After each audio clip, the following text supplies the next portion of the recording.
This is A Different Perspective with Kevin Randle. A retired U.S. Lieutenant Colonel, Kevin Randle has been studying UFOs for nearly 50 years.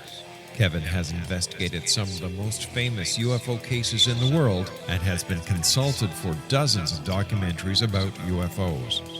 Considered one of the leading experts into the Roswell UFO Crash of 1947, Kevin has written more than 25 books about UFOs, including the recently published Roswell in the 21st Century. Now, here is the host of A Different Perspective, Kevin Randle. And welcome to this edition of A Different Perspective. I'm Kevin Randle. I will be joined by Don Schmitt in just a few moments. We were discussing the Roswell case last week, and we thought we would change up and move into other realms of the UFO phenomenon this week. We thought we would gone too deep into Roswell, and interestingly, I got a number of emails saying that they love the Roswell stuff, but we're going to stay away from it because we did an awful lot of that last week. I think I'll talk a little bit about the elephant in the room, which is Tony Begalia's latest article on his website that suggests that the government, the U.S. government, has admitted they have UFO debris and they have been farming it out to various industries to analyze it and figure out how to make it and all of that sort of thing. And I watched a report by John Greenwald just this morning, just not that long ago, where he looked at the article in depth. And I'll put a link to John's article in my blog at www.kevinrandle.blogspot.com for those of you who would like to see his analysis of it. And I think the problem is when we look at what Tony wrote, it's a little bit of an exaggeration. I think he reads too much into what he got. He had made a number of FOIA requests 3 years ago, and he finally got a response to them. And in this response, he got 4 or 5 technical articles that dealt with analysis of possible threats, how the U.S. military, I'm going to say U.S. government, U.S. military could respond to those threats or defeat those threats. But it really wasn't an analysis of recovered alien debris as Tony read into the articles, but an attempt to anticipate what might be found in the future, what might be some sort of a threat that needed to be countered in the future, and how we would respond to that. And I think John Greenwald's analysis pretty well spells that out for those of you who would like to look at it. I know Tony sometimes tends to read things into the material he gets that really aren't there. John said that he had done a search of the 5 documents. I think it's 147 pages of material that he received, that Tony received. And he found the word extraterrestrial only one time. And that actually referred to humans building structures on other planets, extraterrestrial structures on other planets, and a way of using some kind of foam developed from the local environment that would strengthen the walls and save the necessity of taking that material to the other planet with them. So I think Tony's analysis, and I kind of agree with John Greenwald here, I think Tony's analysis is looking a little bit beyond what is actually written in the documents. But for those of you who'd like to see Tony's article, I'll also put a link in my blog about that as well, so you can look at his article, read what it says. I think John in his response also has a link to the article, so you'll be able to read both Tony's article and John's response to this. But this may blow up into something a little bit bigger, and by that I mean the news media, which now has a habit of not bothering to do any type of in-depth research, that doesn't bother to ask what I would think of as germane questions, would report on this as if it's proven fact. And I think Tony's article is more speculative than it is factual in that respect. So we have to watch out for that. And I think this will all kind of blow over in a couple of days. But it relates back to the Bigelow investigations into these sorts of things and the ATIP program and all of that. So that'll be explained at length in those articles, and you can get an idea of where they are. The other thing I kind of wanted to talk about, or a couple of things I wanted to talk about, and one of them is kind of an annoyance to me, and I've mentioned this before, I believe, and that is people who don't like your particular, I don't want to say politics, I'm thinking more of theories on ufology. If I come out and say something negative about a competitor, another researcher, and I think specifically things like Philip Corso and his book on the Roswell case, which is, again, more fiction than it is fact, that annoys some people, and so they look for my books and then give them very low ratings. Then they don't read them, they just don't like my attitude. And I kind of bothers me that they don't bother to do the research to find out whether I'm right or wrong. They just negatively impact the ratings of the books. And in the world today with our cancel culture, I think we're obligated, if we're going to say something negative, rate something negatively, that we're obligated to take a look at that material to see if it is accurate or not. And if it's accurate, to reassess our evaluation. I know on one of the quick reviews of Roswell in the 21st century, the guy's whole response was, there are no aliens. This book is not very good. And the point is, if you'd read the book, I think you'd have come away with a different attitude because of the content of that book. I look at the Roswell case as a cold case. Let's go back and review the evidence. Let's go back and look at what the witnesses said, what kind of documentation. And if you do that, you find out that the case as it stands today in 2021 is not nearly as robust as it was back in 1991, because of what we've learned since then. We've learned that some of the witnesses we thought were reliable were not. We've seen how some of the witnesses tended to embellish their stories or plug them into places where they were not. And I think we need to look at all of that if we're going to understand not only the Roswell case, but all sorts of UFO investigations. On the other side of that coin, the Socorro case, Lonnie Zamora's landed craft in Socorro, New Mexico, which was I did in my book, Encounters in the Desert, and Ben Moss just did a book about it as well. I think that case is stronger than it was 20 years ago or 30 years ago when we started looking into it. And it's based on the discovery that there were additional witnesses and there was additional documentation. In the Roswell case, everything we've come up with in the way of documentation, the Barney Barnett diary, for example, turned out not to contain anything that would be helpful to us. Barney Barnett wasn't where he would have had to be to see the crash saucer on the dates he supposedly saw it, that sort of thing. The Jesse Marcel journal turned out not to be written by Jesse Marcel.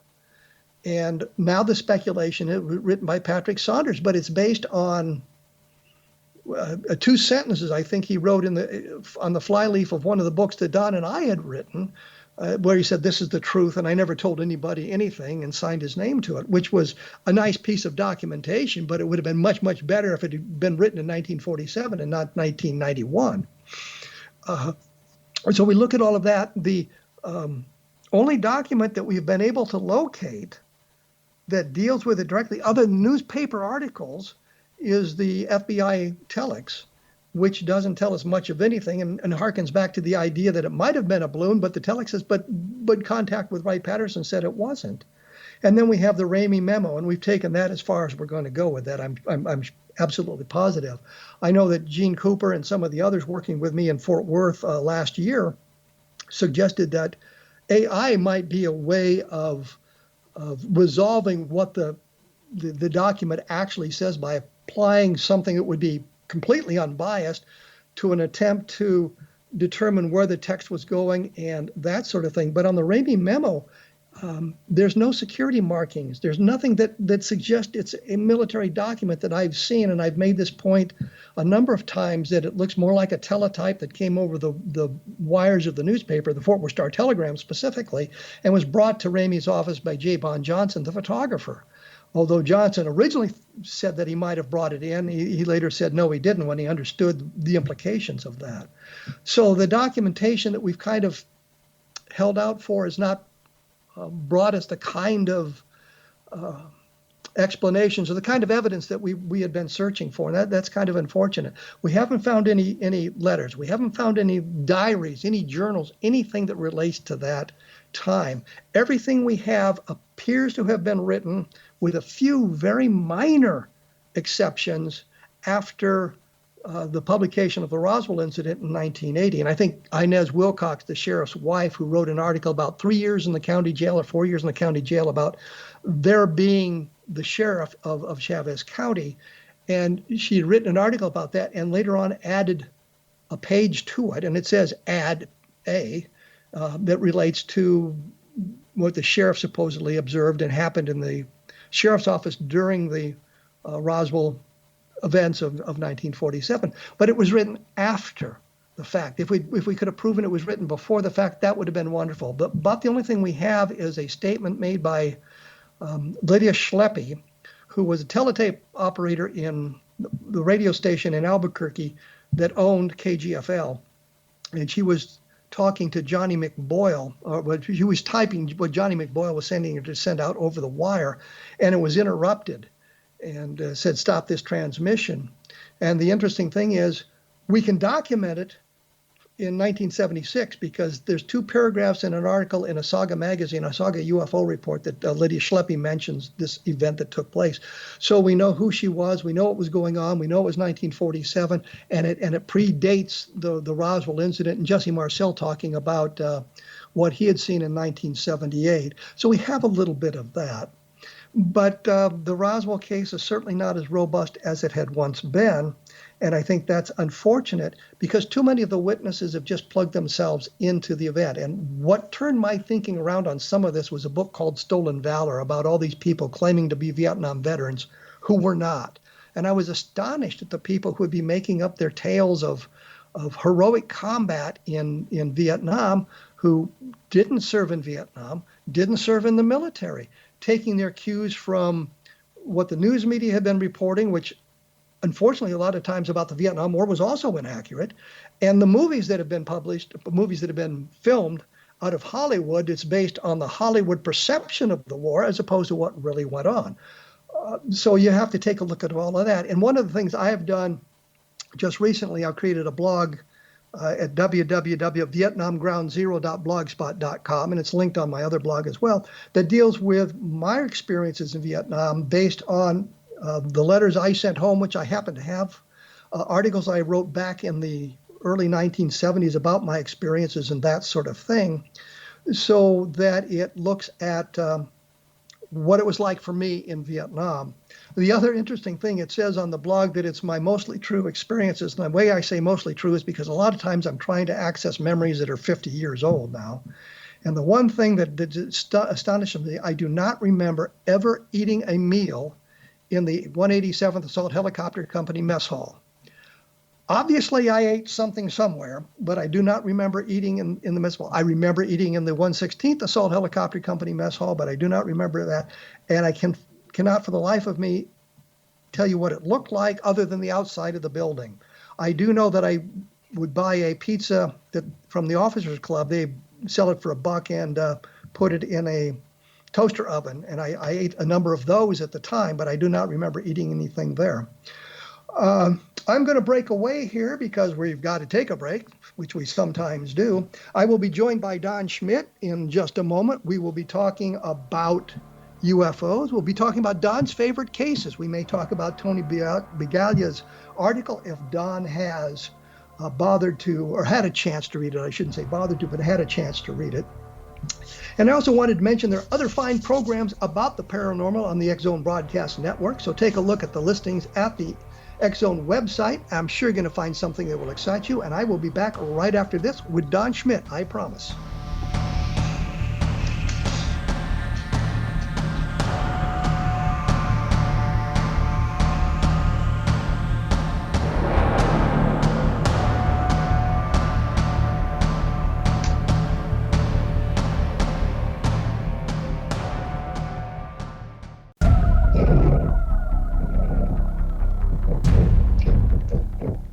And I am now here with Don Schmitt, as I promised just a moment ago. For some reason, I can't speak the English language anymore. Don, welcome back to A Different Perspective. Oh, it's good to be back with you, Kevin. How are you? I'm fine. We talked an awful lot about Roswell last time, and I promised we wouldn't talk about it this time, so we won't. Okay, that's Although, fine. See, he's going to break his word. although, well, Tony Begaglia just published an article about memory metal and this sort of thing that he claims now is an admission by the U.S. government that they have had debris from crashed UFOs, not necessarily Roswell, but debris from crashed UFOs. I remember a number of stories where metallic debris has been recovered. There was a case in Washington in 1952, Washington, D.C. area, where something apparently fell from a UFO and was recovered. And that sort of thing. And we've got landing trace cases like Socorro and that sort of thing. Certainly the most famous, trace case of all would be Ubatuba in Brazil. And, they're still working on that. There's still samples that between Peter Sturrock and Jacques Vallée and even Mark Rodiger and Mike Swords now. But the problem with Ubatuba, which was for those who are not familiar with it, was an explosion of a craft near Ubatuba, Brazil, and the debris rained down into the ocean and onto a beach and was recovered, but we don't know who picked it up. We don't know where the debris that is now in the hands of Peter Sturrock and some of the others, what eventually came from Carl Lorenzen. We don't know how it got from the beach to the reporter who got it to Olivia Fontes, who got it to the Lorenzens. So the chain of custody is broken. The chain of custody, and the problem also, the fact that it's been now almost 70 years, and the thought that that chain of custody, we don't know where. We know at a certain point it was with the Lorenzens as far as with APRO. And even then for a while, nobody knew where it was. I don't know that I would even consider it reliable any longer. Well, I would agree with that. But Tony talked about the government admitting that they had UFO debris. I know John Greenwald just posted a 30-minute video about that, suggesting that when you read what he wrote and the documents that he received, doesn't really relate to that. And I know you've had an opportunity to read Tony's analysis. What did you make of it? The problem with and you remember, especially the beginning phase of the Roswell investigation, we were filing a lot of FOIA requests. And we became quickly disheartened by the fact that, to me, it's just a black hole. Everything goes in, nothing comes out. And as we would learn, that was exactly the same situation that even Hynek complained about, even with Blue Book, that everything came in, nothing went out. And so anytime there's any form of release or disclosure of this sort, my radar goes up. The first thing I think of is some form of red flag or just some snafu that somebody jumped the gun and released something inadvertently, or even just switch something over from another unrelated topic altogether and shoehorned it into this situation and has nothing to do with UFOs. Well, that's the point that John made, that there was nothing in the documents as he went through them carefully that led us to the idea that it related to UFOs, that there was any kind of metallic debris that had been recovered, and that it was more of a analysis of what threats the U.S. government or the U.S. military might face in the future. There was nothing to suggest extraterrestrials, UFOs, UAPs, or anything else. I think that Tony was premature in his conclusions. Would you agree? I would agree, and that's been the problem for all these years, that at times, even myself included, where when we rush to judgment, when we are just so overly passionate about finally, coming up with any form of conclusive proof, that we fall, even for a government document. And God, that was certainly the case with MJ-12. And now you're talking 33 years ago. And we were the ones who, stood for, firm as to First of all, the documents do not match what the eyewitness testimony is describing, and as you demonstrated more than anyone, that the documents just did not pass muster as to their format, their very textual content. That it's always buyer beware. Anytime the government provides you with anything, as far as I'm concerned, run the other way. But I think the analysis here, I think the point to be made here is Tony was a little bit enthusiastic about his conclusions, and I don't think they really derive from the documents he received. He received exactly what he asked for. And there was, as John Greenwald pointed out, and I mentioned earlier, only one mention of extraterrestrial in the 147 pages. Didn't mention UFOs, didn't mention aliens, didn't mention bodies, didn't mention anything, but one mention of extraterrestrial, and it referred to building structures on another planet, which would be Earthmen building those structures. So it just really didn't follow. Let's move on. Go ahead. You were going to say.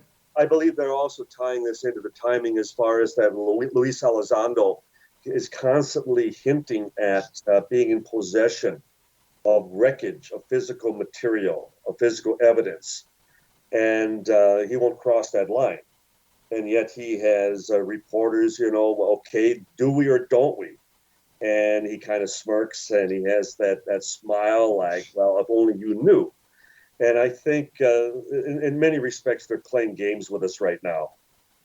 And all the more reason that we have to be extra cautious.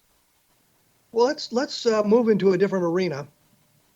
And what I'm thinking is, I think the audience knows some of my favorite UFO cases. What do you think is one or two of the best cases for proving any kind of alien visitation? Well, I think you would agree with me that Socorro, New Mexico, in April of '64, it certainly is one of the top 10. And the fact that it was at the time that Blue Book was still active, but it was bigger than Blue Book, as you know. The fact that they called in the FBI, the fact that they called in as far as the local military, like from Holloman Air Force Base, the fact that they sent Hynek in. Well, let me ask you a question. Did they really call in the FBI, or did it just happen that the FBI guy, the agent who lived in Socorro, heard about it, as did the Army Captain Holder, who was stationed at White Sands, just happened to be there, and they got in touch with him. They weren't really called in. If you understand the fine line I'm walking here. Right. And that's often the case. Such as there was a Boeing crash investigator who just happened to live. He had a home east of Roswell in Hobbs, and also one in Texas. And he just happened to be passing through, and he, told his family stories about, some of the rumors that he was hearing while passing through Roswell at that time. So, yes, I mean, people, as we know, just happening to be at the right place, the right time. But nonetheless, they all provided opinion. They all, provided their expertise as to other possibilities. And the fact that they all came up short of anything terrestrial, of anything prosaic. As we both know that Hector Quintanilla, as far as the last director of Blue Book, I mean, he went out of his way trying to prove that it was a balloon of some sort, or any errant testing from White Sands, any of the surrounding test facilities, and came up empty-handed. And I know that in his book, his autobiography, he said that he was, when he went to Socorro, he went to Alamogordo and tried to find what Lonnie Zamora had seen, or if there was any kind of testing going on. He couldn't find any secret projects, and he had the top secret clearances necessary to at least let him know that it was going on. He said, well, he had to mark it unidentified because he could not come up with any other solution. Precisely. And I think that's an important point for the Socorro case. And we're talking about someone, as far as an officer in the Air Force, would have been the civilian equivalent of Philip J. Klass at that time. I mean, Quintanilla, as Hynek would say, jumped through hoops when he could explain any of the reports. But then Hynek was the same way, even with Socorro. As he would say, he made every effort to try to prove that this was a hoax because it was too good to be true. And he could not do that. Well, it's interesting that you say that Quintanilla was sort of the civilian version of Philip Klass, because at the time of the Socorro landing, the Philip Klass had come out with his plasma story. That's his correct. idea that these were free-floating plasmas that would ignite or glow for some reason. And I noticed going through the Blue Book files that Quintanilla used that explanation a number of times to explain sightings that were otherwise inexplicable. And I thought it was kind of funny that he jumped on that bandwagon. I knew an astronomer or a physicist at University of Nebraska in Omaha, I believe it was. And I was working on the Minot case where they had all the sightings over a short period of time, radar sightings, visual sightings, and that sort of thing. Right, infiltrations over the base, right. Yeah, and I asked him about that. And what I suddenly realized is, yes, you have ionization in the atmosphere, but you have to have some other mechanism to make it glow. And if it was any kind of regular event, you'd be seeing it around airports and airfields all the time, and you just never do. Correct. And so that kind of shot down, for me at least, the Klass's explanation, and then takes out some of Quintanilla's explanations as well. Well, and as we both know, that the moment that the witness or witnesses start describing under intelligent control, as though it was piloted, as though there was something acting from within, that certainly, dissolves any type of plasma or moondog or sundog or anything of that sort. But when you brought up Klass, and as you went through that section in your own book, and one of Klass's, standard ploys, that there was monetary gain at stake, that whether it was establishing a tourist attraction or, somebody was going to profit from making this into a landmark event. And the claim that the mayor of Socorro at that time owned the very land that this took place on, which turned out to be totally erroneous, not the case. But it's interesting. It's also interesting, and I know Jerry Clark fell into that trap as well, because in his massive encyclopedia mentions the idea that the mayor owned the land where the object supposedly landed, and the idea was to make it a tourist attraction, so the land would become valuable. Yeah. And as we both know, the site is pristine. It is still vacant after all these years. There's not a landmark. There's nothing out there to indicate what it had, except the stone clusters that are still there. Well, and it's interesting. It's just interesting that it kind of permeates the field that somebody will make a claim like, well, the mayor owned the land, and everybody says, oh, okay, assuming that he got the evidence from the courthouse or the tax records or something, and nobody follows up. The same thing happened with Robert Willingham, the guy who claimed to have seen the crash at Del Rio, Texas. Yeah. Claimed he was an Air Force colonel, claimed he did this, claimed he did that. And it wasn't until 2010 that I bothered to look at his records. Right. And discovered he wasn't an Air Force officer, he wasn't a colonel, and that he probably invented the entire tale. I'm going to have to take a break here, I see, by the clock on the wall, which is actually sitting on my desk. Talking about Roswell, my God. Yes.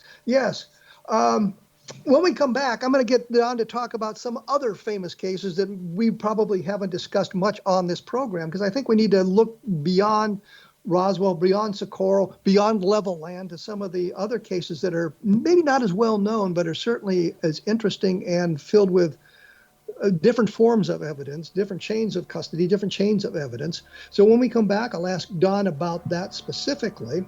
And I just do want to thank everybody who's bought a copy of the Best of Project Blue Book.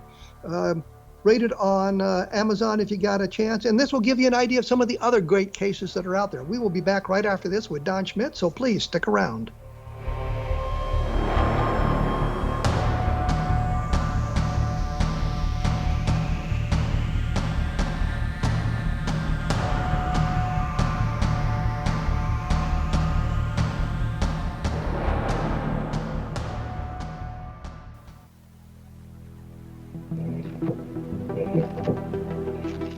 I am still here with Don Schmitt. We are practicing social distancing, which I say frequently just because I like to prove that we're doing our part. When we went away, we talked about Socorro being a very, very good, very solid case, even though there's basically one witness to it, but there's certainly indications of others who had talked to the police, talked to the Air Force, that somehow their names and everything has gotten lost in the past. But those are well-known cases. And I was wondering, Don, are there cases that you find as robust as Socorro or Levelland that maybe not as well known that we maybe should take another look at? But of course, but allow me just to ask you a question quickly.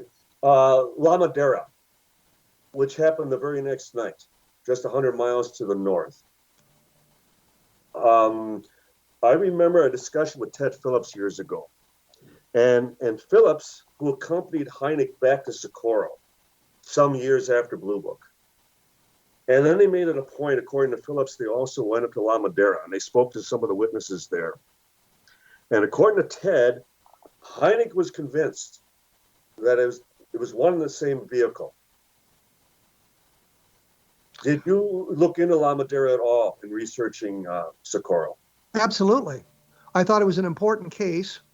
I thought the Air Force explanation that it was boys burning trash right in that river at a dump was ridiculous.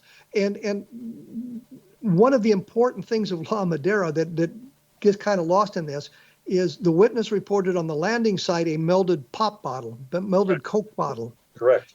And we get back to Socorro, and there's two guys from Dubuque, Iowa, who claimed they had been driving through Socorro when this took place, and there was a big story about him in the Dubuque newspaper.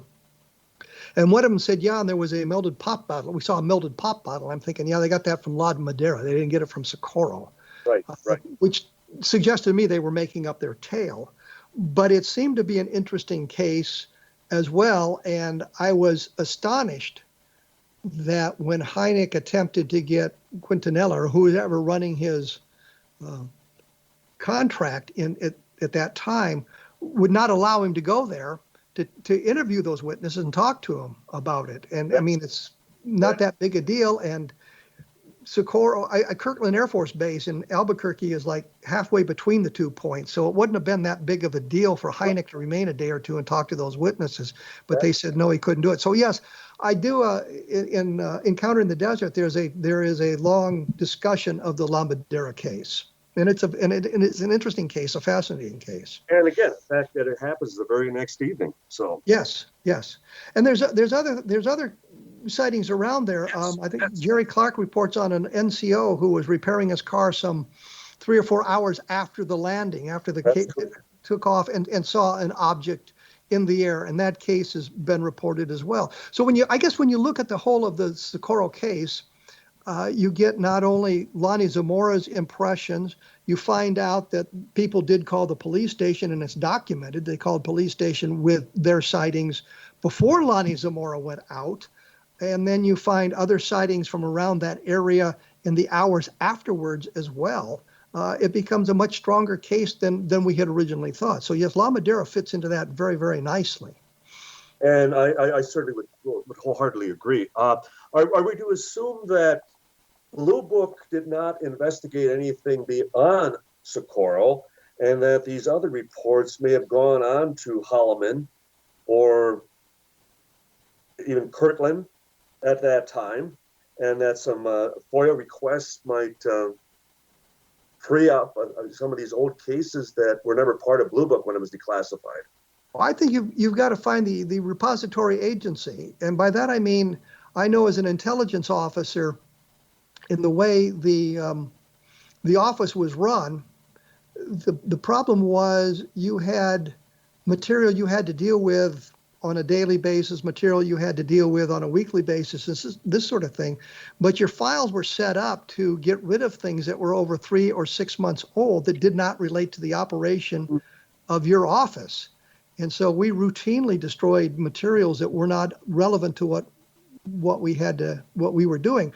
What I'm saying here is I think that people at Hulleman or people at Kirtland may have had a bigger role in the investigations of those sightings, but that material would have eventually been sent to either a higher headquarters for review, or it would have been destroyed because it was no longer relevant to the operation, their operation at those specific bases. So you've got to figure out where it would have gone. Right. And of course, the idea is it should have gone to Blue Book. And yet those cases aren't there. And one would think that Quintanilla would have put the word out that anything else would come directly to his attention. But then beyond him, I would imagine that even the DOD would have been monitoring the situation, because Socorro was a case that could have gotten out of hand. And the information got out rapidly, and I was astonished at how fast it got into the news media, given where Socorro is and the media outlets available in 1964 in that area. It seemed the Lorenzens knew about it almost immediately and had to postpone their trip to Socorro from Tucson. I believe they lived in Tucson. They lived in Tucson at the time that happened. Until Sunday. It happened on a Friday night, and they didn't get there till Sunday. But the point is, they knew about it on Saturday, and people were talking about it on Saturday. And I'm not sure how the information got out that quickly. It was unfortunate that as the other police officers arrived on the scene, that they obliterated supposedly the footprints that were originally there from the two figures that Lonnie had observed. And a lot of pictures were taken, as you know. And then the local historian, Paul Harden, who you also worked with, and to learn that Hynek was the one that was ordered by the Air Force to confiscate all the pictures, everything that was taken by the newspapers, by newspaper example in Socorro, regarding the case. Be interesting to see where all that photographic imagery is today, because it wasn't in Blue Book. You know that. I'm thinking if some civilian comes into my newspaper office and says, "I'm confiscating your pictures," I'm telling him where to go. That's right. It's not going to happen. Well, and like I said, Socorro it's important. There are some questions to be asked about the way the investigation was handled, the way that the lost opportunities. And like I said, that's covered in Encounters in the Desert.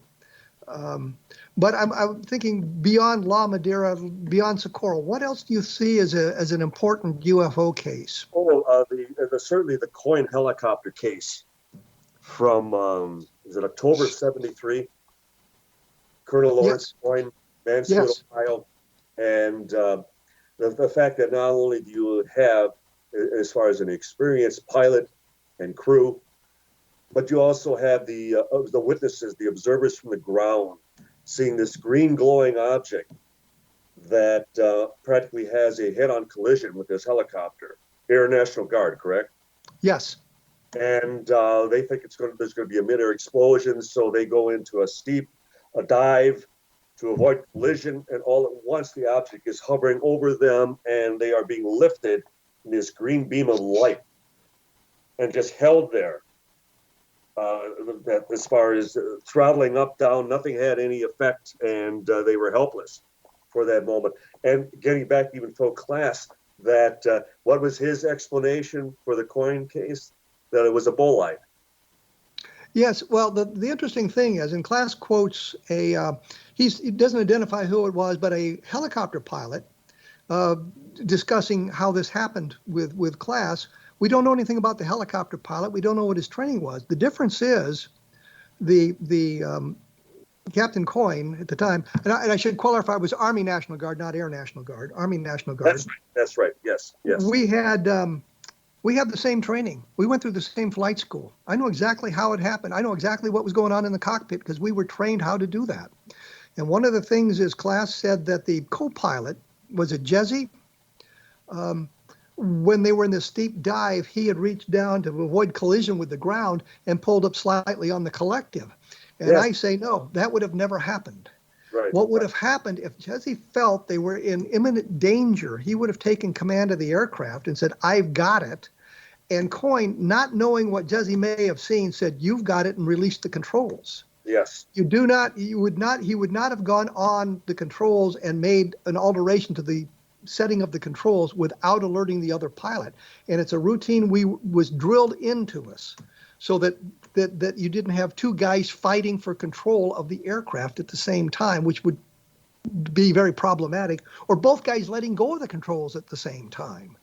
So Class's explanation was based on some interview with a helicopter pilot who may have not been an Army helicopter pilot, and may have not had that training. But I could look at that and I could say, this is not right.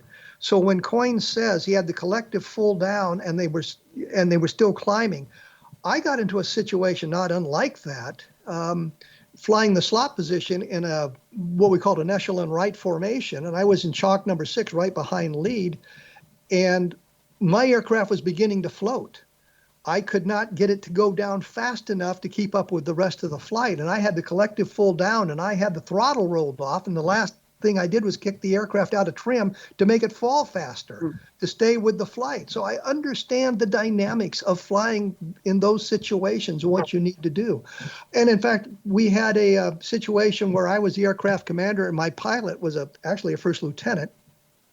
And he suddenly said, "I've got it." And he took the aircraft and he dove to the right, and he had seen out of the corner of his eye, he thought an aircraft coming at us. I had seen the aircraft and we weren't endangered at all, but he saw what he thought was something endangering the aircraft, and he took control, said, "I've got it." I said, "You've got it," because I didn't know what he'd seen, and let him take control. So Interesting. The situation is this, that the Class's explanation for the sudden climb of the aircraft is preposterous. It would not have happened that way. So, and Class always fancied himself to be the next Donald Menzo. He was always trying to impress, the scientific, the science community. But what you described, it's as most pilots would encounter a downdraft that would suck you down to some degree. But in your case, it was almost like an aerial hydroplaning, where you were riding on a bubble, that you were just gliding. And well, the thing we found is that the tolerances, you check the aircraft for tolerances, the linkage and everything, and if the tolerances are dead on, you've got an aircraft that's very powerful. And if they're at the extreme end of the tolerance, and the aircraft is somewhat weaker, and you have to make compensations as the pilot for those sorts of things. And I was caught in a situation, and I don't know why the aircraft was floating, because the others were going down at the regular speed, and I was having to do all of these things to stay with the formation, and I couldn't break right or left out of the formation because I was surrounded by other aircraft. So and normally we were in a trail formation, and I could have broken one way or the other. There was nothing I could do in that specific situation.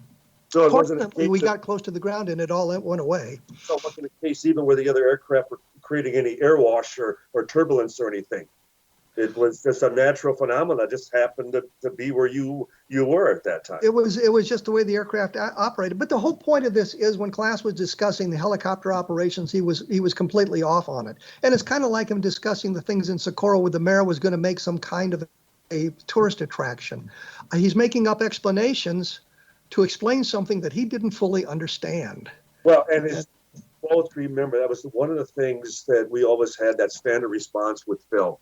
Because he would always come back, well, certainly they should have, certainly they would have, and it was always, well, but they didn't. Yeah, exactly. Well, we're going to have to take our last break here. When we come back, we'll see if we can move away from Socorro. We seem to get sucked back into it. See what Don thinks about abductions, maybe, as a topic to go off on as well. And I mentioned periodically some of the other fine programs on the X-Zone Broadcast Network. Take a look at the program listings at the X-Zone Broadcast website, and you'll find something that'll be interesting to you. We will be back right after this talking about maybe abductions, so please stick around.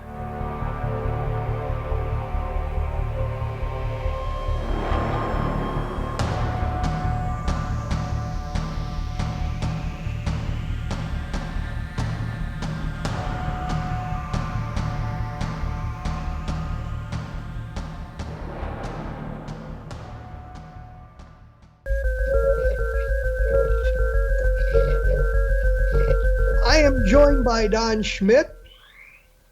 I would tell you that he's written many books about Roswell, but we're trying to stay away from that topic. You had him. But moving right along, when we went away, I mentioned that we might talk a little bit about abductions because we don't do a lot of abductions on the program here. I'm a little bit ambivalent about the idea of this alien abduction, and I think that if there are abductions, it's more targets of opportunity rather than these longitudinal studies that people claim where they're visited time and time again. So, Don, what's your opinion of the abduction phenomenon? I would tend to agree that there's just nothing that interesting about, the human species that after you pick us up a few times, you see that there's both male and female, and some of us, have weight problems, and other of us, are a little loose as far as in the cabasa, so to speak.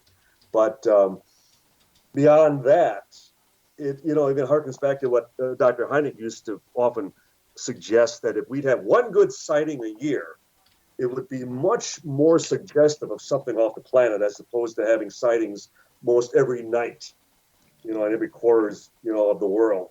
And I'm afraid that's become the situation as far as with these missing time. I don't even call them abductions because there's so many alternative, possibilities. And if it's something that happens in someone's home, in their bedroom, that type of thing, chances are it's either sleep paralysis or, a reoccurring nightmare situation, that type of thing. I don't know if you've ever experienced sleep paralysis, but I did one time. And you swear someone's in the room, you swear someone's pushing down on you, you swear you're wide awake, but you're still fast asleep. But yet it's that real. You can't move, you can't cry out because your involuntary, muscles are still shut down as you're in deep sleep and as you're in REM. And so much of this has been contaminated, has been coached by UFO researchers through the years, a lot of leading questions that have promoted something that after all this time, if we don't have any physical evidence from abduction encounters, then what physical evidence is there? Well, I think the interesting thing is, I was going to mention sleep paralysis. I investigated a case in 1976, I think it was, in Utah. And watching Jim Harder, who was the APRO director of research, I think at the time, I brought him in because he could do the hypnotic regression. And he would tell me things like, people can't lie under hypnosis. Well, that's not true. That's not true. And between sessions, he would talk to the witnesses about other abduction cases. Exactly. And this all came about because I'd written an article in Saga's UFO report about an abduction in Argentina, and a woman wrote in and said, I know what happened here because it happened to us. And I got the assignment from Saga to go out to investigate the case. And I could see Harder. At the time, I didn't realize what he was doing, but the subtle leading of the witness. What do you see? Well, I don't see anything. Well, yes, you can see something. You need to go deeper into your sleep. They're trying to keep you from seeing it. I'm thinking, now you look at it and you say, well, you're manipulating the situation to get something. And there's something called pleasing the operator, where the subject of the hypnotic regression wants to please the person who is conducting the research. Exactly. And creates a situation to please the operator, so to speak. So the hypnotic regression, I think, contaminates an awful lot of the sightings. And as far as regression, there's only one reliable session, if that, because if you have to then work as far as additional regression efforts, one tends to feed off of the previous. So it becomes more and more contaminated as you proceed with, these hypnotic sessions. And I can remember some of our colleagues that they would talk about up to 30 regressions before they would finally cross that line. Well, now I see the shadowy figure approaching the bed, and it's like, gotcha. That's what they were working towards, accomplishing for all that time and effort. And it's a case of so often just wishful thinking and hoping that this will be, it's almost like the ambulance chasing lawyers who always think that this is going to be the game changer, that it's the case that's going to finally, raised me up as far as fame and fortune, and what better arena to do it in than the abduction, encounters, because it's just the ultimate where you have an actual interaction between us and them. Are there any abduction cases that you find plausible? I think would be the word, plausible. I knew Betty Hill well enough that I believed her. I believe that as much as Dr. Benjamin Simon still suggested that it may have been a shared dream experience, that there wasn't really anything in the UFO vernacular at that time that they could have, fed the story from. They, if you look back to at that time, 61, an interracial couple, no less, hardly seeking, notoriety, publicity, in the face of, their own living environment. And then they claimed that they were abducted by a UFO at that time. And for the fact that there was something tracked, it was a Pease Air Force Base at that time. So there was something in the area. But when you say there was nothing to build on, there was an awful lot of science fiction out there, including the really god-awful Killers from Space, in which the entire abduction scenario is laid out Yes. In that movie, including missing time, including the big-eyed aliens, including the mysterious scars. I mean, all the abduction elements were laid out in this 1954 movie. Crappy it was. But we'd have to determine whether either Betty or Barney had even seen the movie beforehand, and that was obviously a question never asked of them. But certainly, if that would be established, that would be. The second point, there was a Twilight Zone episode called Hocus Pocus and Frisbee with Andy Devine. That is correct. In which he is abducted by the alien creatures that have sort of the same kind of faces described by Barney Barnett, for example. And on my blog, I've actually looked at that sort of thing with a picture that Barney drew and a picture of the alien from Hocus Pocus and Frisbee from that Twilight Zone episode. So the elements, the cultural elements, if you will, were out there to be drawn upon. It does tend to wash or water things down. As part of the investigation, certainly such background checks would be necessary. But we would agree that at least back in 61, it was much more pristine. It was much more virgin territory back then. Oh, absolutely. Absolutely.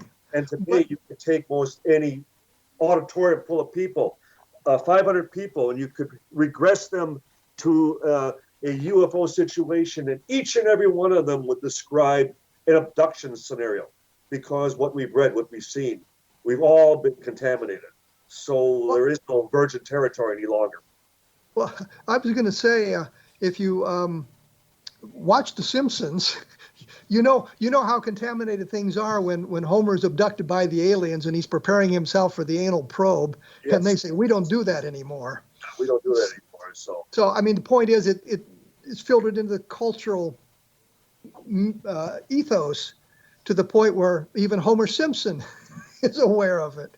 And I think that's the reason that both of us, we tend to go back. We tend to look at the classic cases of the past, because much less chance that they were influenced, that they were contaminated by the zeitgeist of the time. And so at least if we want to even take the Hill case even a step earlier, we'd be talking about Villas Boas and down in South America. And then the question, well, what was he influenced by? What was he reading? What did he observe? That type of thing. And in his case, there were medical after effects that were documented. So I would suggest that on one hand, 5 good cases that you might be able to point to. So you've got Villas Boas, you've got Barney and Betty Hill. I'm sure you're thinking Travis Walton in that group. I would, for having been to the site, for having talked to Travis too many times about this, and his story hasn't changed, and the fact that unlike so many others under regression, that he has not confabulated anything, that he's not repeating anything he doesn't recall. There's nothing else there. It was as though during the 5 days that he clearly was missing in action, so to speak, that there's no recall of that, except for some of the earlier, descriptions that he made, waking up and then being led out to that large hangar and the two the Nordic appearing individuals, that type of thing. So as much investigators have tried to get Travis to fill in all the missing time, he's not fallen into that trap. And let's say this for the record, that the movie Fire in the Sky is not an accurate representation of the Travis Walton abduction. Not by a long shot. No. Which is what Mike Rogers told me personally a number of times. So we've got now Travis Walton, and you said about 5 or 2 other cases that intrigue you? Well, a case that we even investigated locally that was referred to us by Bud Hopkins, and it was a daytime involving a 16-year-old girl.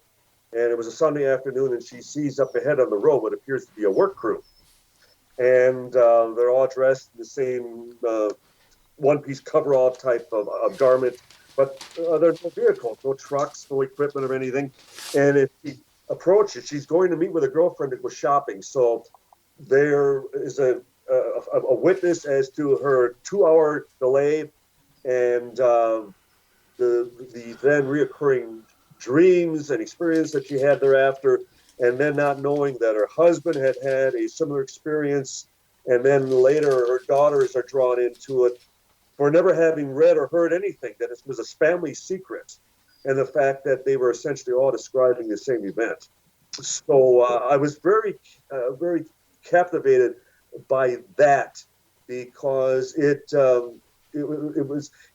affected the family. A big divorce, total falling out as far as estrangement of the daughters, who blamed their parents that they got caught up in this, they got involved with this and that type of thing. So it's been a wonderful case study as to not necessarily the UFO abduction, but at least what the impression, what the very perception that you've had some interaction and what it does to the human psyche. Well, we're going to have to cut it off there, I'm afraid. Is there some place we can read about this case, or is this something that hasn't been written up? It's a case involving Sherry Wild, and I'm trying to think of the name. Well, let's do this, Don. If you can think of it, send me an email, and I'll put it up on the blog and link to the information for the people. Hey, Don, thanks for showing up. Appreciate your time here. Very good, Kevin. I always enjoy it. Talk to you soon. You have a good day. You too. Bye-bye. Bye. That was, of course, Don Schmitt. We've talked a little bit about other aspects of the UFO field, and I think it's important to get into that once in a while. As I say, I will have more information up about this and try to get some additional information from Don about the case we just discussed for my blog at www.kevinrandle.blogspot.com for those of you who would like to follow up on that sort of thing. Next week, I'm going to be talking to David Mahler. He's been interested in triangular-shaped UFOs, and he did a book called Triangular UFOs, An Estimate of the Situation, where he outlines an awful lot of the information about this. Triangular-shaped UFOs, although it's become kind of the go-to shape of them now, you can trace some the history of them way back in the UFO phenomenon. So it's not something that just popped up. It's something that's been going on for a long time, but it's become the more prevalent, shape of the UFOs.